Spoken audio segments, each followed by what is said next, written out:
Welcome to Professor Sky's Spam channel, where I talk about anything that is not new music. And once a month, I review a YouTuber in my series called Blank is a Good YouTuber. And I'm going to be talking about Carlos Maza, who was once a part of Vox, who had a lot of success there. He then went independent, and he now has under 100K subscribers, which is obscene. He should be in the multi-millions. But I don't just do this to sort of spotlight YouTubers. I mean, I do watch a lot of YouTube. That is my primary thing that I consume.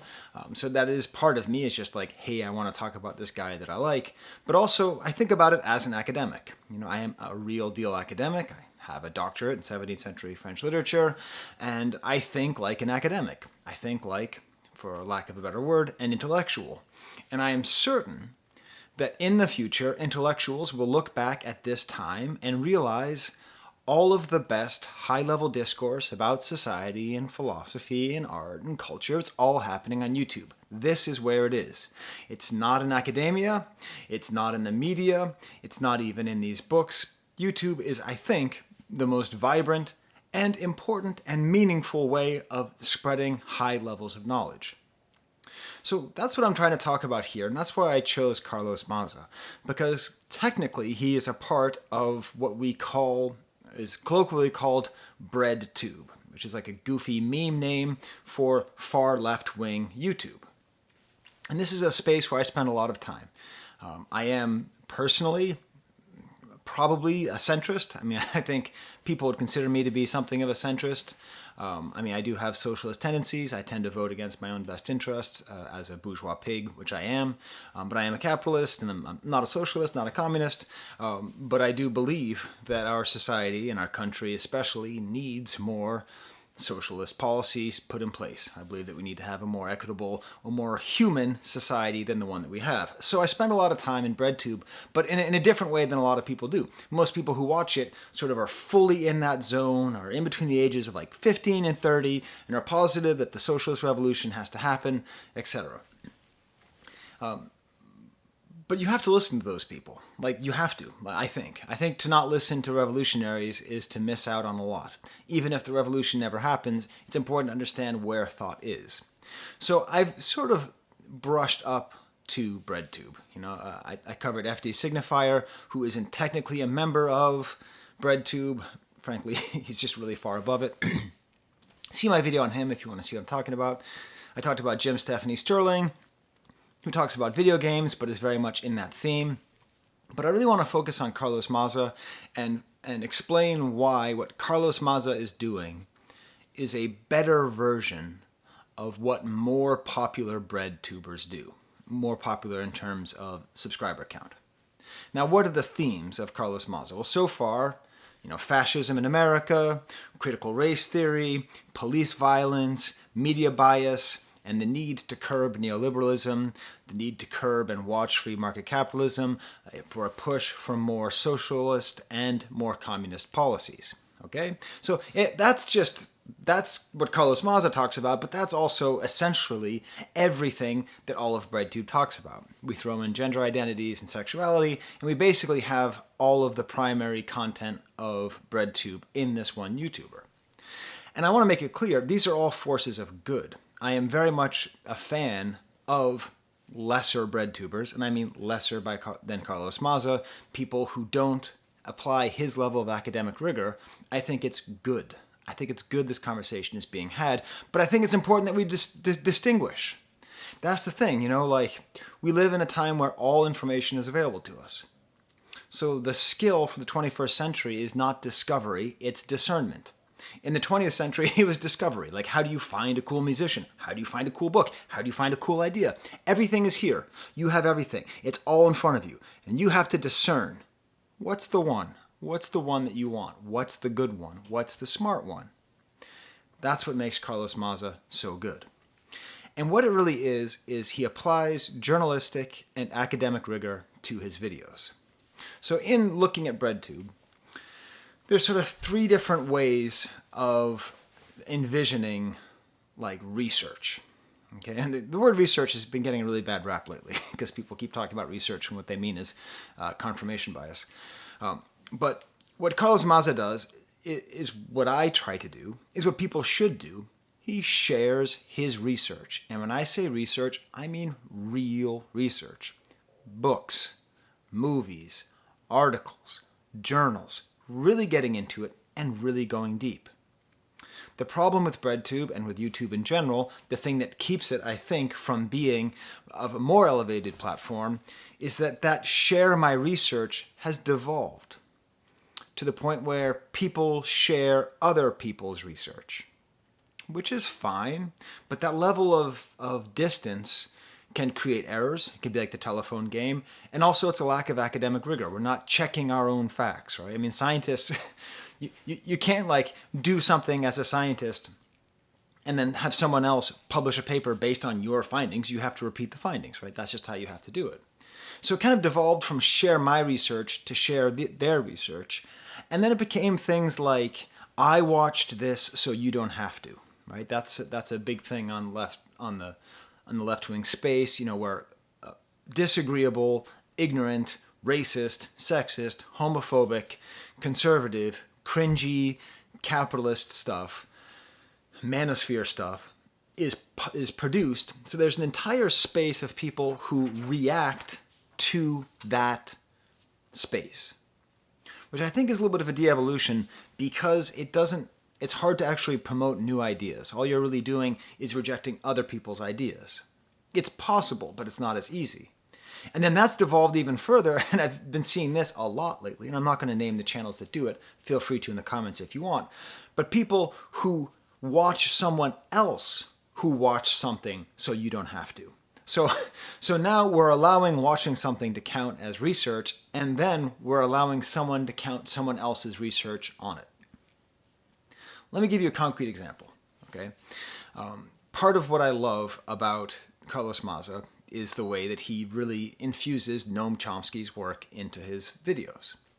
I think the YouTube space needs a lot more Chomsky and a lot less Slavoj Žižek. They're the two main public intellectual figures that dominate this space.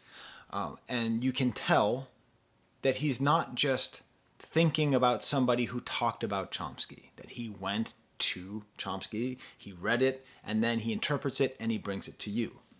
And I want to give you an example of how these things can be different. Okay, so my wife is from former Yugoslavia, so I'm quite interested in the fact that in 1999, while I was goofing around in Paris and getting ready for episode 1, The Phantom Menace, to come out, she was being bombed partly by my government and by NATO. And so I've been studying this event, and obviously Noam Chomsky has said a lot of things about it. And so the easiest way is just to say, oh, well, my wife told me that Chomsky was against the bombing because we didn't involve ourselves in what was happening in Bosnia. The fact that we involved ourselves with Kosovo showed that we were just hypocrites and we didn't really care about humans. Right? The Clinton line was that we bombed Yugoslavia, we bombed Serbia in order to save lives as humanitarians, where in reality, humanitarian intervention would have happened a lot earlier. So the sort of basic level of research is just, oh, my wife told me that. Then I can go to YouTube and I can take it one level further and watch Noam Chomsky talk about Serbia. And I actually transcribed, or I found a transcription of what he said. Why did NATO wage that war? Or should I say, why did the United States wage that war? Here's what Chomsky said. Sorry. My son does a good Chomsky impersonation. I don't. Actually, we have for the first time a very authoritative comment on that from the highest level of the Clinton administration, which is something that one could have surmised before, but it is now asserted. This is from Strobe Talbot. He ran the Pentagon State Department Intelligence Joint Committee on the diplomacy during the whole affair, including during the bombing. So the very top of the Clinton administration. He just wrote a foreword to the book by the Director of Communications, John Norris, and the foreword he says, if you really want to understand what the thinking was of the top Clinton administrations, this is the book you should read. And take a look at John Norris's book, and what he says is the real purpose of the war had nothing to do with concern for Kosovar Albanians. It was because Serbia was not carrying out the required social and economic reforms, meaning it was the last corner of Europe which had not subordinated itself to the US-run neoliberal programs, so therefore it had to be eliminated. That is from the highest level. So that's great. If we had hearsay from my wife, we have confirmation from Chomsky himself talking about that. But the thing that Carlos Maza does, the thing that happens at the highest level of research, which is where I think YouTube needs to go, is you have to get the book. You have to get John Norris's book. You have to go to the preface, written by Strobe Talbot. You have to find the paragraph where he says, by going to war against Milosevic, the West was reiterating a principle that had been taking shape for several years. The sovereignty of individual states is not absolute. And it goes on from there. It's a small little example using Chomsky of what we can hope for in this space. Now again, the people who aren't doing this level of research are still fighting on the right side of history. If you come out against bashing critical race theory and you haven't done a lot of research, you're still doing God's work by fighting against people bashing critical race theory. But we need people like Carlos Maza at these high levels who are anchoring our movements, who are providing something that's exhaustive and well done. You know, Wikipedia is a real double-edged sword, and I think for a lot of this kind of left to Breadtube space, the standard is just reading the Wikipedia article. To make it better is to go to the quotes, you know, to go to the footnotes and click on the footnotes, and then the worst version of that is just quoting someone else quoting Wikipedia. And I think that happens too often. I think that happens way too often, and I think Carlos Maza is part of this force fighting it. He's also a real journalist. I mean, he was at Vox, so there's a polish to his work. I think we see a similar thing with Johnny Harris's work, although I'm a little bit more tepid on some of his conclusions. But I think it's interesting to see these figures who were built up and developed by larger media organizations going out on their own. In a way, they're mixing together the brilliance and the independence of YouTube with the force of a media outlet. He's also very funny. He's a pretty funny guy. I mean, most of his humor is just that he's wicked, wicked gay. I mean, that's the best way to put it. He just really likes to talk about being super gay and making jokes around that way. But he's also quite self-effacing. And the thing I don't like is he does a lot of trolling about the extremity of his views. Like, I don't think he is as extreme of a communist as he jokes about being, which I think can kind of muddy the waters for people who are observing from a less indoctrinated position. But still, like, his videos are very easy. They're very fun to watch. And there's no ads. There's absolutely no ads. He doesn't talk about Raycons. He doesn't talk about Raid Shadow Legends, and I really appreciate that. And it makes me happy to join his Patreon and to join him on Patreon because he manages to be independent. So what I'm going to do now is I'm just going to take you through the 10 videos that are on his channel and why they're so good. I mean, most of the people I've reviewed have hundreds of videos, so this is going to be pretty easy. And this is why I really want to take you to Carlos Maza Town. He's getting better. There's 10 videos, and the last 3 are the best by far. So his first video was just sort of establishing who he is, establishing sort of multiple personalities, one that's more extreme, one that's less extreme, basically putting on different funny hats. Not too far from what ContraPoints does as far as a rhetorical technique. This is a gimmick which he will rely on less and less throughout these videos. And I think it's good. It's a fine gimmick when done sparingly.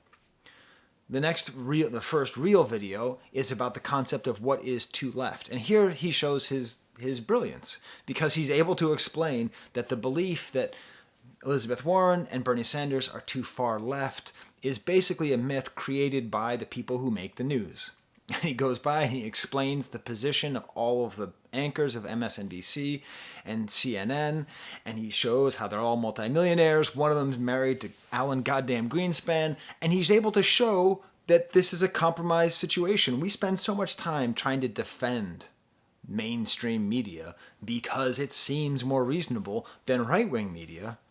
But he helps to show something which we basically already know, which is that our mainstream media, the good guys in the media space, are bad guys too. And he's able to explain that very clearly.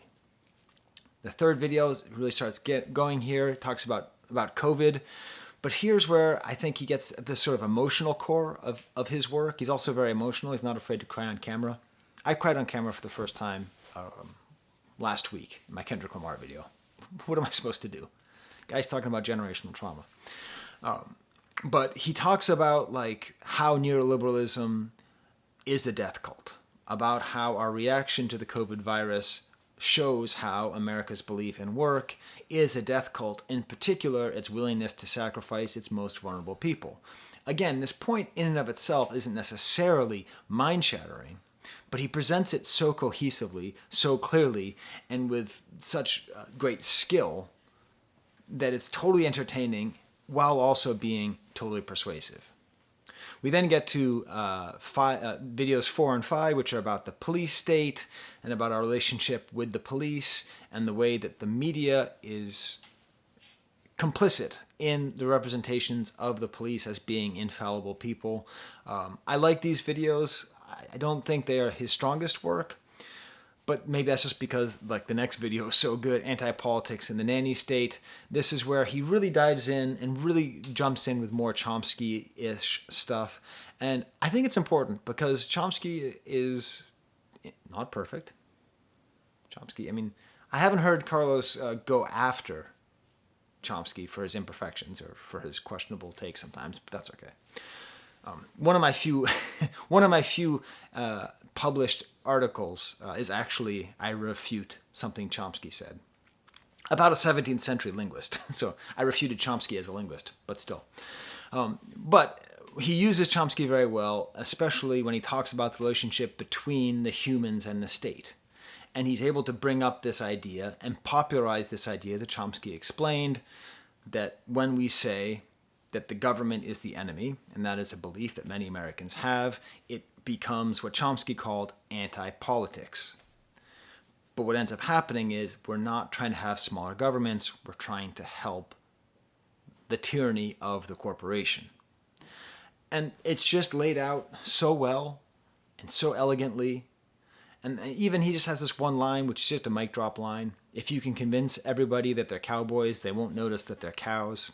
A beautiful line. The 7th video is just a straight clip of Steven Crowder coping after the election loss, which makes sense because Crowder used to be, Crowder is a homophobe who used to, perhaps still does, target Carlos Maza as a way to just attack somebody for being gay. Bad stuff. And then we have the final trilogy, this amazing trilogy, these last 3 videos he's released in the last couple months. The first one is called How to Be Hopeless. And it talks all about, he does an analysis of The Plague by Camus. And everyone's been reading The Plague by Camus, and I'm a French professor, so great, everyone's reading The Plague. But what he's able to do is he's able to make the metaphor between the plague and the coronavirus, but then he really emphasizes what we need to remember, that the plague in Camus isn't the sickness, it's the fascism.